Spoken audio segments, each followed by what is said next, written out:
climate change as a fact should be undisputed.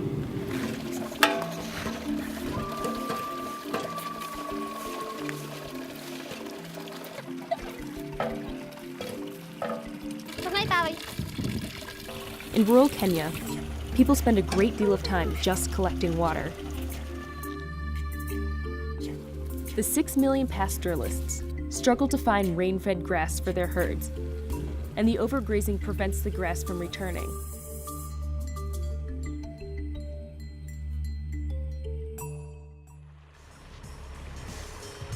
A vast majority of the population relies on rivers for all of their water.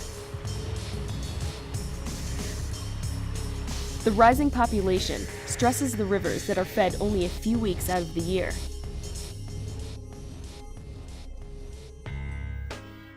Climate change is important because we're here.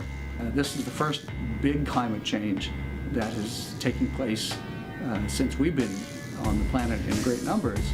And in fact, our great numbers and our prodigious use of energy is what is leading to the climate change. That's why we call it the Anthropocene. Communities are forming groups called river water user associations that manage the water and try to prevent them from running dry. The members schedule grazing rotations, plant trees, and monitor river water use.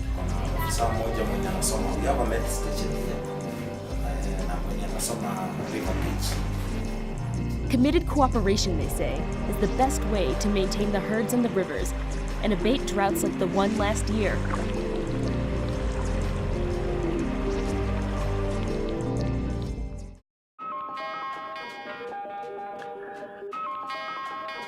We're seeing the consequences of climate change. So we will see what I call climate refugees in the 21st century.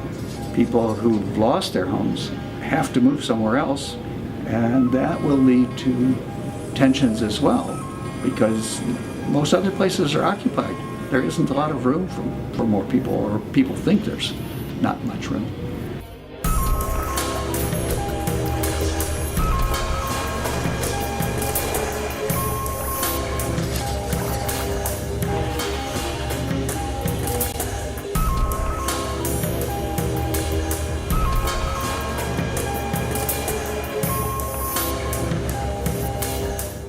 If no changes are made and we continue to use water the way we've grown accustomed to when it was more abundant, then there will be trouble and tensions. And to be able to maintain agriculture will require huge water conservation efforts, improvements in irrigation practices, careful exploitation of groundwater, and domestic consumption.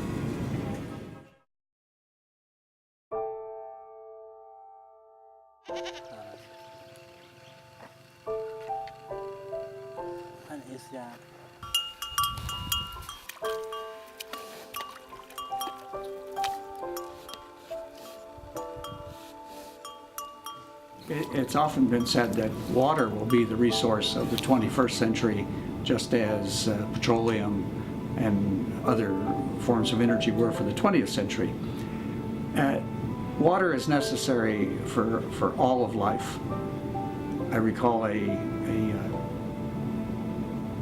quotation from someone who said, "Millions of people can live without love.